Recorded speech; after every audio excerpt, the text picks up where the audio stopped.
একটু বিড়িটা করা ছিল। একটা বিড়ি খেতে পারিস না? এতদিনে কি বাল শিখলি? হ্যাঁ, আমার দোষ নাকি? বিড়িটাই তো করা। কি বিড়ি মরা?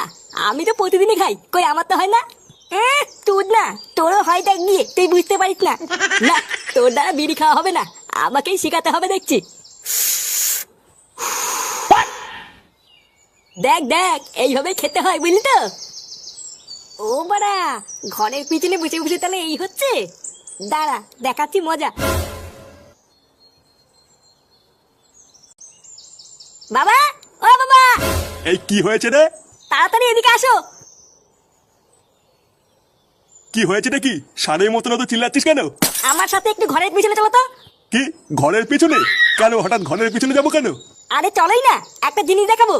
উফ, এ তো মহাজালা। আচ্ছা ঠিক আছে চল।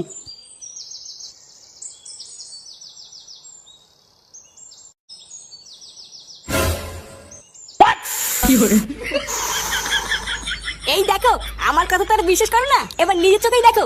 এই এইসব কি করছিস তুই? এ মা, দেখে ফেলেছে। এই তুই দাদু? পারচুদা ছেলে, তুই ঘরের পিছনে বসে এই করছিস? এই না না দাদু, আমরা তো খেলা করছিলাম। কি খেলা করছিলিস তোরা? চোরের বাচ্চা, রোজ রোজ রান্নাবাটি খেলার নাম করে তোরা ঘরের পিছনে এসে এই করিস? আমরা তো রান্নাবাতি খেলছিলাম, তুমি ভুল দেখেছো। কি আমি ভুল দেখেছি? লেওরা, আজকে তোদের এমন ছাটা ভাঙবো, বিড়ি খাওয়া তোদের সারা জীবনের মতন গাড়ির ভিতরে ঢুকে যাবে। মারা চোদনাগুলোকে, বাড়া অনেক সহ্য করেছি, আজ এই দুটোর গাড় আমি ভেঙে দেবো। না, তোর কিছু করতে হবে না, এই দুটোর গাড় আমি নিজেই ভাঙবো। এই মিলে দে দাদু, তুমি কি আমাকে মারবা? না না, মারবো না, সেগো মানি আজকে তোদের পুজো দেবো।